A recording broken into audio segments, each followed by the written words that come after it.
Hello, powerful visionaries of EntheoNation. This is Lorna, Liana, your host today, and we are here with a researcher in the world of psychedelics and legalization. His name is Rick Doblin, and he's the founder and executive director of the Multidisciplinary Association for Psychedelic Studies, otherwise known as MAPS. He received his doctorate in public policy from Harvard's Kennedy School of Government, where he wrote his dissertation on the regulation of the medical uses of psychedelics and marijuana. Rick studied with Dr. Stanislav Grof and was one of the first to be certified as a holotropic breathwork practitioner. His professional goal is to become a legally licensed psychedelic therapist. So welcome to the show today, Rick. I'd love to hear more about the work that you do through MAPS. Would you share that with us, please? Yeah, thank you, Lorna. It's a pleasure to be here with you and all the people that are participating here. MAPS is basically a non-profit psychedelic and medical marijuana pharmaceutical company. And our goals is to develop these drugs into federally legal, FDA-approved, and European Medicines Agency-approved prescription medications. At the same time, we have a public education mission, so we have a lot of educational work that we do, and we also are trying to facilitate the mainstreaming of these drugs, not just for medical purposes, but for other purposes. And one of the ways that we do that is through envisioning a post-prohibition world and looking at how we can do psychedelic harm reduction. And we're looking at festivals like Boom Festival in Portugal, Burning Man, Africa Burn, Envision in Costa Rica. I'll be there. Oh, you're going to go to Envision? Great. Yep. A MAPS group there. Awesome. The sanctuary space. So that, we try to provide trained therapists, sometimes physicians, others to facilitate when people get into difficult experiences and show that difficult is not the same as bad. And if you can recognize that things come up and you need to work through them, then people often in a short period of time can go back to the party, whereas otherwise they might have been arrested or taken off to an emergency room and tranquilized. Oh, God. The ultimate buzzkill right there. Yeah. So we're trying to facilitate the transition through difficult experiences and also, in our culture at large to do that. And then we also look at areas where science is being blocked by political reasons. And right now, ironically, it's easier to do research with LSD than with marijuana. And so we do a lot of work with medical marijuana research and the federal obstructions and barriers to research. We recently got a $2 million grant from the state of Colorado for a marijuana PTSD study. We're also going to be working with some veterans, U.S. veterans, who go down to Peru for ayahuasca to help them deal with their post-traumatic stress disorder. And we're primarily doing work with MDMA for post-traumatic stress disorder.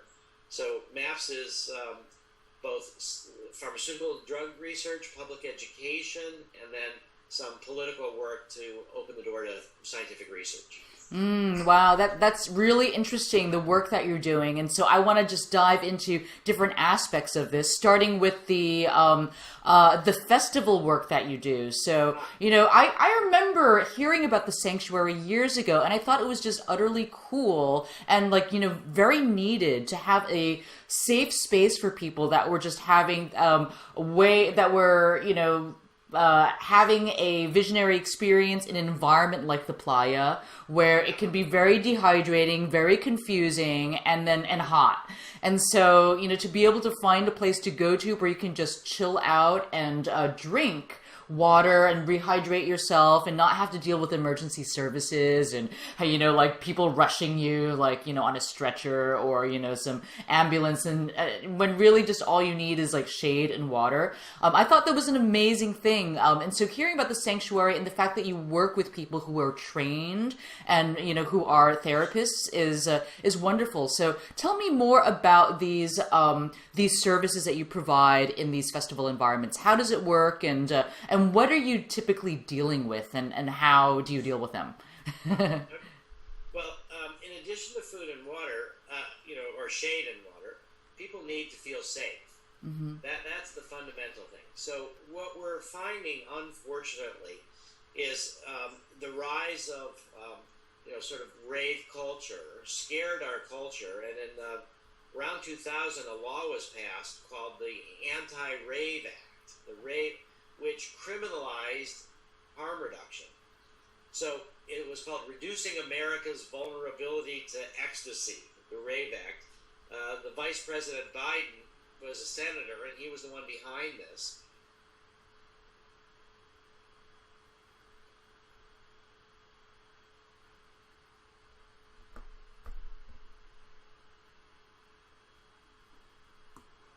To criminalize people that ran crack houses, that they could be used against you, and that people's assets could be taken away from them.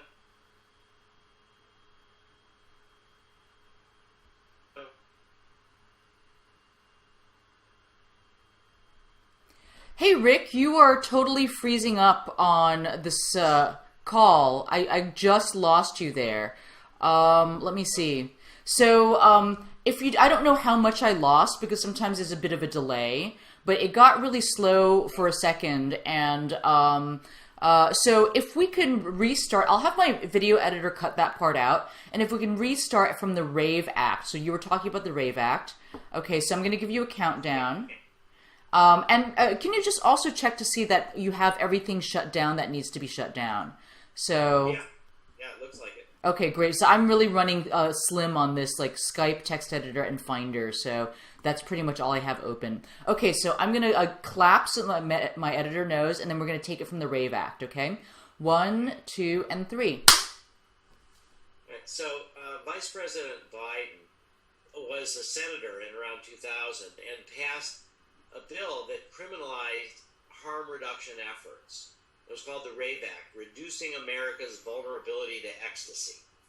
And what had happened earlier before, during the crack epidemic, is that laws have been passed that criminalized people that ran abandoned buildings, that owned them, or that rented out houses where people would go to do crack. And it criminalized the landlords. And so that same statute idea,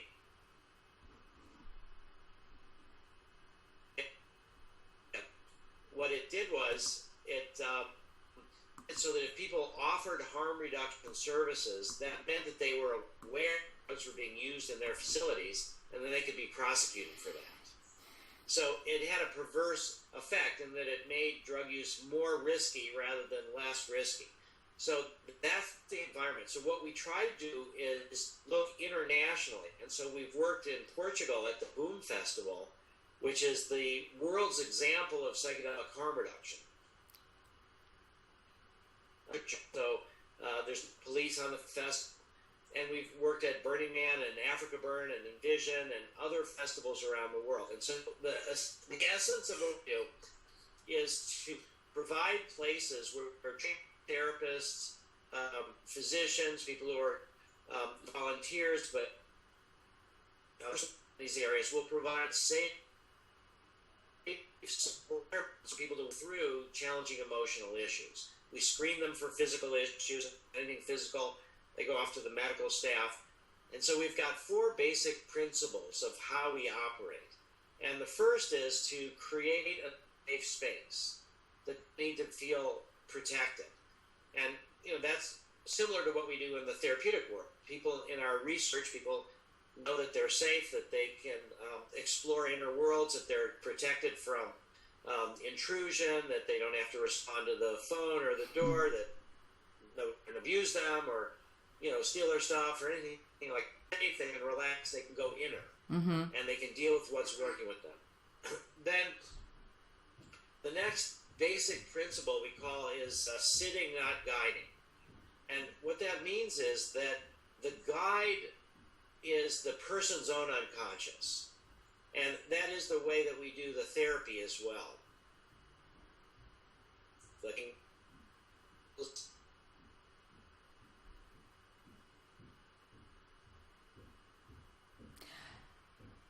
Hey, Rick, I lost you for a big chunk of that. So you mentioned where we left off was the guidance, the person's their own unconscious is the guidance. Okay, so 1, 2, and 3. Right. So the other principle for us is that we are sitting, not guiding. And what that means is that, sometimes when people come to us in these festivals, most of the time, you've never seen them before. We're not their guide.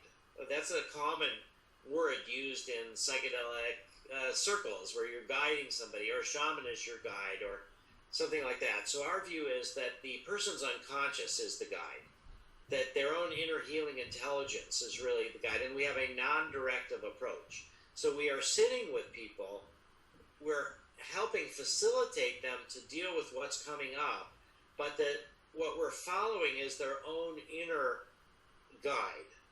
And that's really helpful because we often think that in a therapeutic situation, the therapist has to know the person's history, they have to spend all this time with them in order to be therapeutic. And we find that that's very helpful. The more knowledge there is about the person that you're with, the better.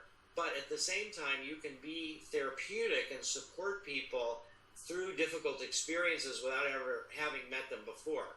Because the non-directive approach and letting them be the guide with what and you offer questions, you offer support, you sometimes can give insights, what it seems like to you, but you're a safe, supportive presence for them to do the work. And it's also, in some ways, I make a distinction between certain kinds of shamanism, where the classic example is where the shaman takes the drug and heals you, like a doctor heals you.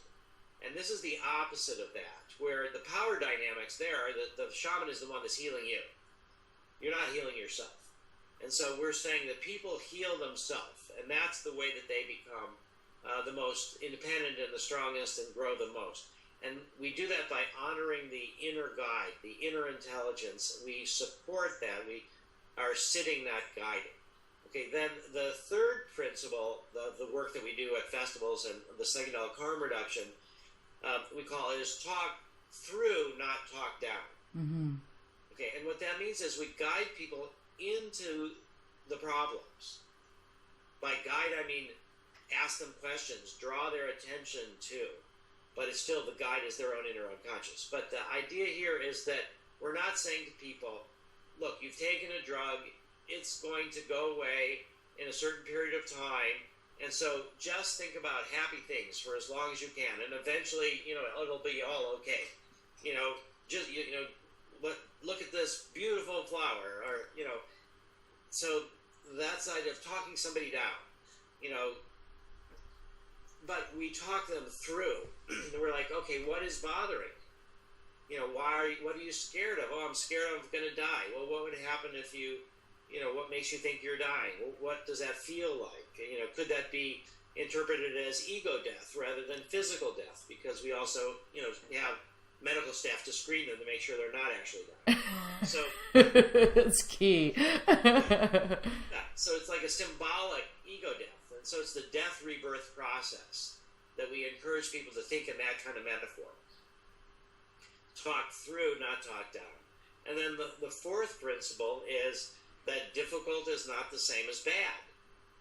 And I think that's really important for people, actually, a lot of times at festivals where they've gone to have a good time and they've taken these drugs and they're with their friends and they're in a party setting, and then something gets difficult. They remember a past trauma, or they feel lonely, or they feel isolated or lost, or something, starts spiraling them down into this sort of negative emotions. And they think, okay, this is now a bad trip. I got to get out of it. And again, we say, this is difficult, but it's valuable. It's don't run away from it. There's something that you can learn from it. This is really important. Honor whatever is happening. And that's actually sort of mindfulness meditation, is that you watch what's happening. You don't try to push it away. You don't try to get attached to it, but that you honor whatever's coming up and you let it flow through you. And so we're saying if something difficult is coming up, there's a good chance that there's something there for you to learn. And that don't shut it down by deciding that it's a bad trip. Think about it as a difficult experience, like you could even say like exercise is difficult, but you grow stronger from it. And so we help reframe people's perception that this is something that they have to resist. It's a bad trip that they have to resist. And we say the way out is through, and this is something that your psyche is bringing to your consciousness for healing purposes, for you to grow, for you to learn, and you're safe. And then we try to have a male-female team. We try to have heavily staffed sanctuary centers, or we call it the Zendo Project, and at Burning Man, different Africa Burn, Sanctuary Project, different names in different places. Cosmic Care is what it's called at Boom Festival. And we try to say that if we can have a male-female team, because people will feel the safest in that way, and also that the people who are with them have 6-8-hour shifts. And so we can be with people for hours and hours and hours. People can actually spend days in these centers while they, go through stuff, they fall asleep, they feel better, then they go off to party. So there's a window of safety that extends for days sometimes, where people get support. Now, people would go off their shift and other people would come to help them. But that's the basic idea. And so what we're trying to show is that if we can overcome the criminalization of these harm reduction efforts, that a post-prohibition world is not going to end drug problems, particularly when we talk about powerful psychedelics, that a post-prohibition world needs to have ways in which people are supported when problems arise. And often, even in the therapy, what we notice is that it's not so much about the experience, although it is very much about that, but it's about the integration. Mm-hmm. What happens after you've had the experience? Let's say you've had the greatest insights, but how do you put it into practice in your life? How do you reinforce what happened in this non-ordinary state of consciousness to make it so that it makes a fundamental change in your ordinary state of consciousness? And that requires work, that requires maturity, that requires integration process. And we don't often have that opportunity when people come at festivals. But in a therapeutic setting, and sometimes even at festivals, you try to keep in touch with people, because it's about what you bring back from these experiences more so than the short term, what happens when you're there. Okay, that's really valuable work that you're doing, because that is an area in the psychedelic world that is really kind of vastly lacking, which is that integrative support system, and then also especially the harm reduction too, because I think it's because you're working with such powerful psychedelic substances, you're really opening your psyche up in ways that normally your ego has your internal world rather protected. And so by opening yourself up in such a way, especially in an environment that can be a little extreme or where there's a lot of stimulus, the potential for emerging from that experience can even more traumatized could be quite high. So I'm really glad that you're doing this layer of work that's very needed. I'm curious to know about the other body of research you're doing around working with psychedelics and post-traumatic stress disorder, because they do seem very, very aligned or linked in a certain way. Although in one case, we're dealing with kind of potential situational trauma and easing away of that, mitigating those traumas. And then in the other case, we're dealing with individuals that have been experiencing perhaps prolonged trauma in scenarios like war or with with abuse. So what have you seen in terms of which psychedelic substances have you found to be the most effective in treating PTSD, and do they work in different ways? Yes, that's a very good question. So I think what we're wanting to get to is the legitimation of psychedelic psychotherapy, where different psychedelics can be used at different times in the healing process. And they all have their different benefits and different challenges. Right now, because of the research, we're only able to research one thing at a time. But we are trying to develop an expertise in treating trauma. So we've got a series of studies that we've been doing over the last 10 years with MDMA for post-traumatic stress disorder. We just got a $2 million grant from the state of Colorado to study marijuana for post-traumatic stress. We're also doing an observational study that's just in the design stage now of veterans who from the U.S. who've gone on to Peru to take ayahuasca for post-traumatic stress disorder. So what we've found is that the essence of post-traumatic stress disorder is that people have been traumatized sometimes over an extended period of time, sometimes just once, and that for whatever reason they can't get beyond it. They can't sort of integrate it into their lives, and they can't sort of forget it, so that it's more present all the time. Wherever they are jumpy, they feel anxious, they withdraw, they are emotional numbing, they're hyperreactive. There's a whole series of intrusive behaviors that happen.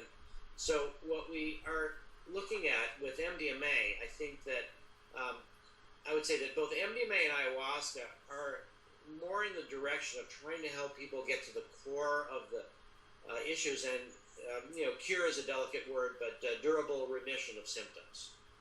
Whereas marijuana is a reduction of symptoms, but it's a daily medication that people need to keep using. So it's more about palliative care with marijuana, whereas MDMA or ayahuasca, or it could be psilocybin or LSD, are more about trying to get to a cure. But MDMA offers an advantage over ayahuasca, psilocybin, LSD, in that it's more gentle, and it has a more direct effect on reducing the fear response to emotional trauma. And we find that MDMA actually in some neuroscience studies has been shown to reduce the processing of the amygdala, the part of the brain where fear is processed, so that people can sort of recall traumatic experiences without feeling so fearful. And then MDMA also stimulates oxytocin and prolactin, which are hormones of nurturing, bonding with nursing mothers, that it connects people. It's the opposite, you could say, of this feeling of alienation and fear. It's the feeling of connection. And in fact, there's been a scientific paper by Dr. Torsten Passy comparing the post-orgasmic state to the MDMA state and finding a lot of hormonal similarities. And so I think, in a way, that's one of the best ways to think about MDMA as like the post-orgasmic state. It's like you're there, you're not striving, you're feeling connected, you're feeling warm, you're feeling loving. And that is the peaceful state then that we help people go to look at their trauma from that grounding in the peacefulness. And so our basic approach with MDMA is a 3-month therapy process where there's weekly non-drug psychotherapy for about 3 weeks. Then, to prepare people to build a therapeutic alliance, we have male-female co-therapist teams.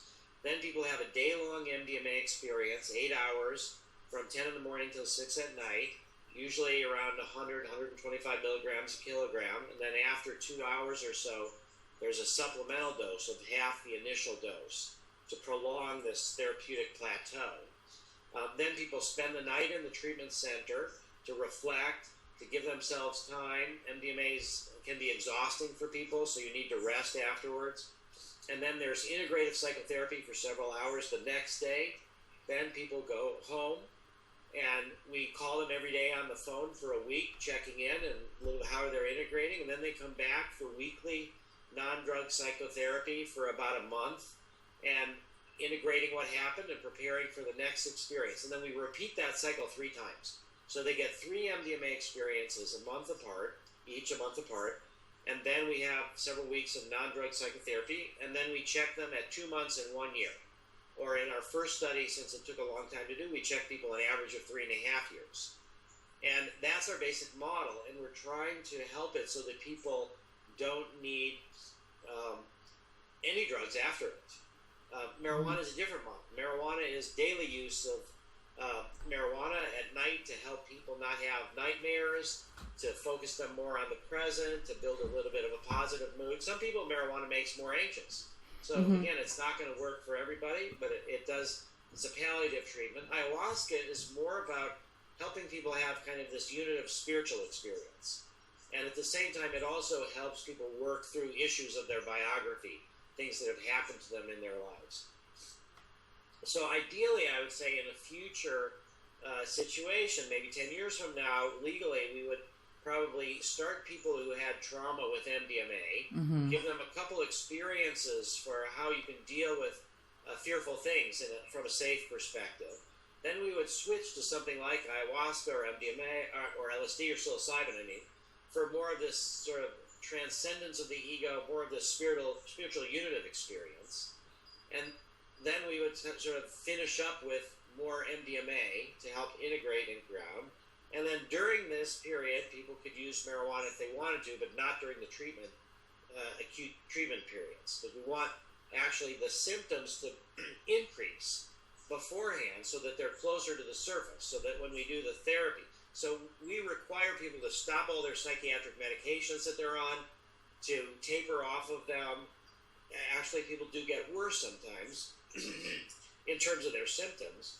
But at the same time, people start getting hope for this treatment. So sometimes they, get in a position and they're so relieved to be off the psychiatric medications, which usually just tranquilize, dampen, don't really solve the problems. They're meant to be daily medications. They're meant to be major profit centers for the pharmaceutical industry, but they're not really ideal for treatment of trauma.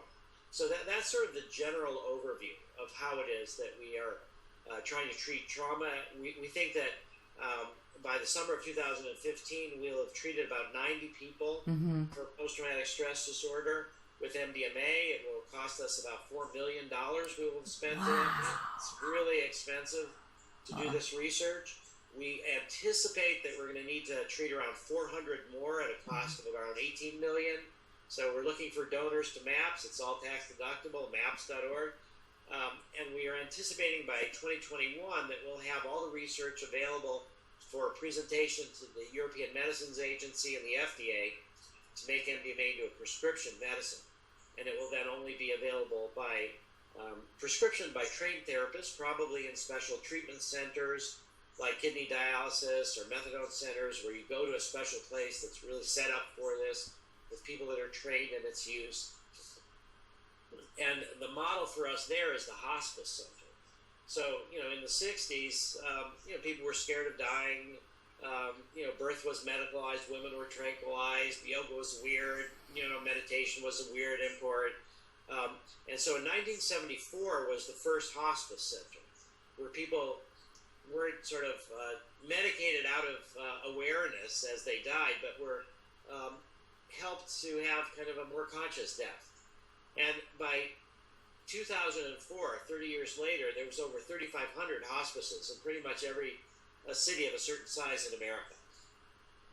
And that's what we anticipate will happen with psychedelic treatment centers.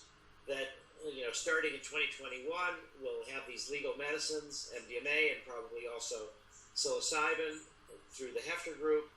And we'll set up these psychedelic clinics, and they will proliferate gradually so that, maybe 30, 35 years from now, we will have a fully mainstream psychedelic psychotherapy options, and we will have gone beyond prohibition. People will have these experiences legally for therapy, for personal growth, for religious inspiration, for celebrations at festivals where we'll have harm reduction in place.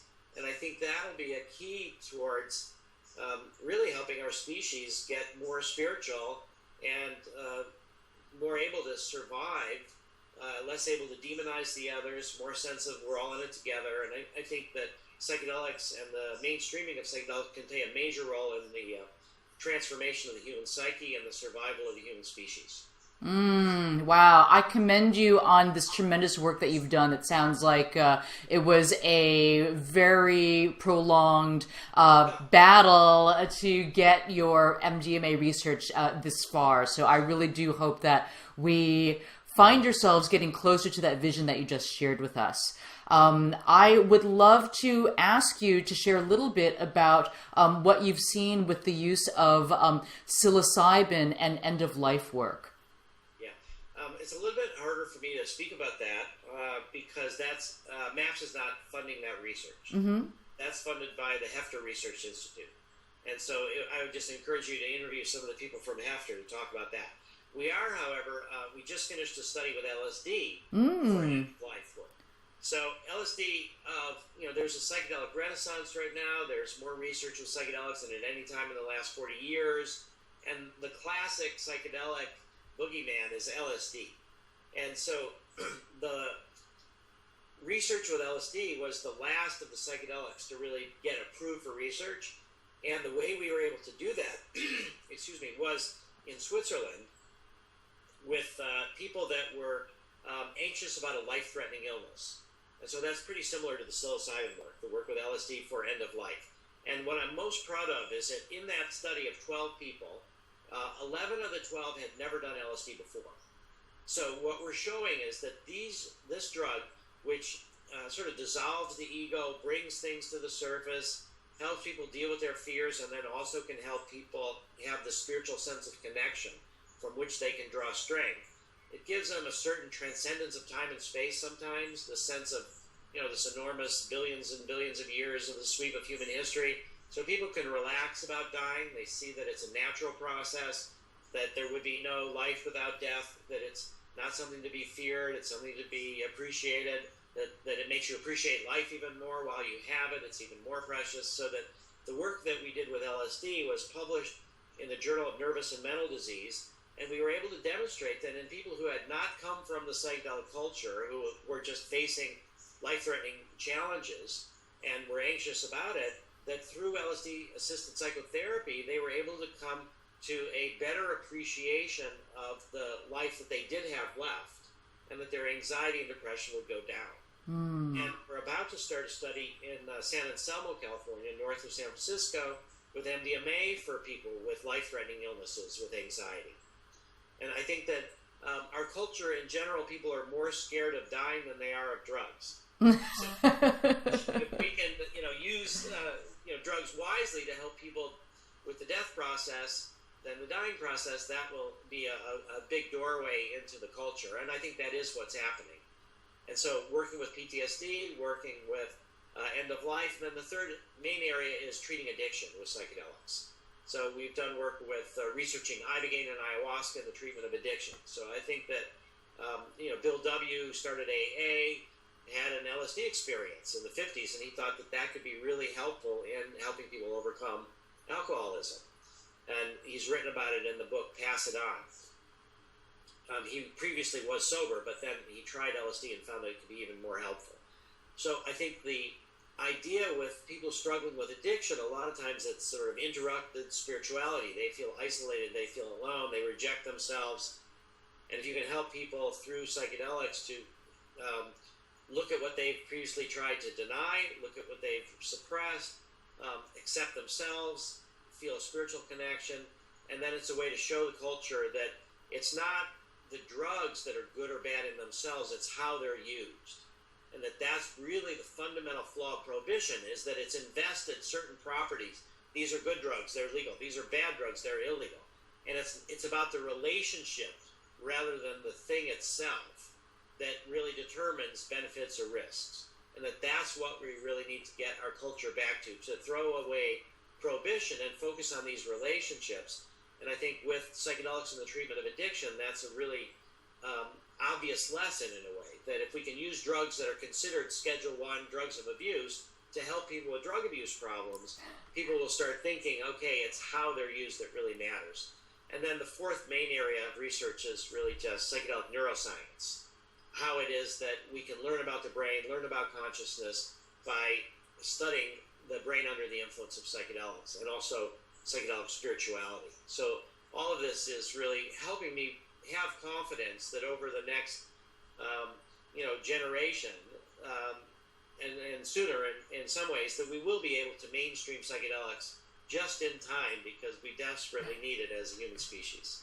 I love it. Thank you so much for sharing with us your vision for a more visionary world, and especially with the tapping into the power of therapy and healing that psychedelics can offer us if used in the right ways. So we're at the end of our interview. I'd love to leave with you a question that I love to ask visionaries.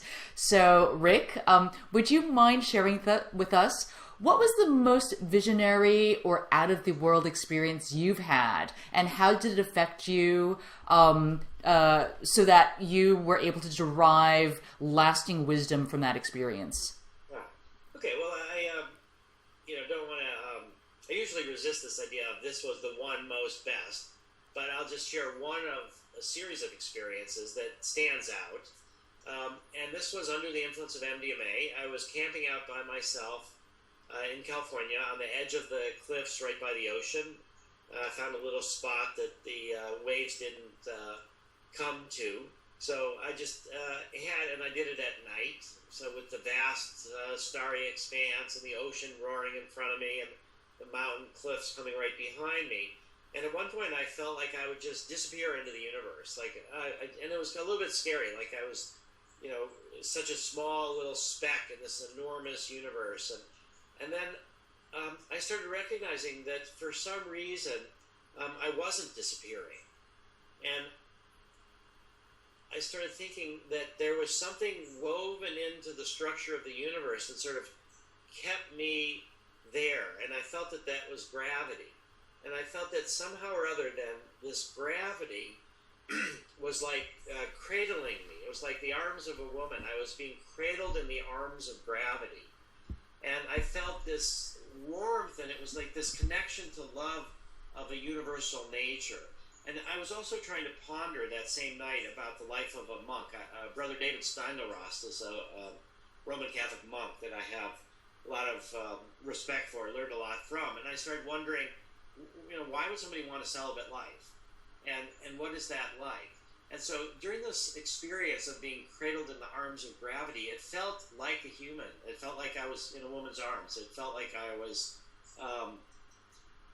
sort of personalizing the universe in a way. So it was like that transcendent universal love.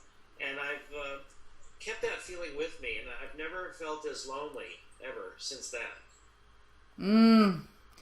Fantastic. Thank you so much for sharing that experience with us. How can we best stay in touch with you, Rick? Maps.org, we have a monthly email newsletter. And if you want to ask any questions of me personally, ask Maps at maps.org, and staff will filter it and come to me if you have questions for me or any general questions. And of course, people could donate to Maps and become a Maps member, but if everybody just gives what they can. 1 week we got a donation of $250,000 from one person, and then we got a letter from a drug war prisoner that had 8 stamps, which was the extent of his worldly goods. And that was more of what he had than what the person who gave us the $250,000. And so we'll all just work together, and eventually we'll have a psychedelic culture. I love it. Thank you so much. You have a beautiful day. Thank you, Lorna.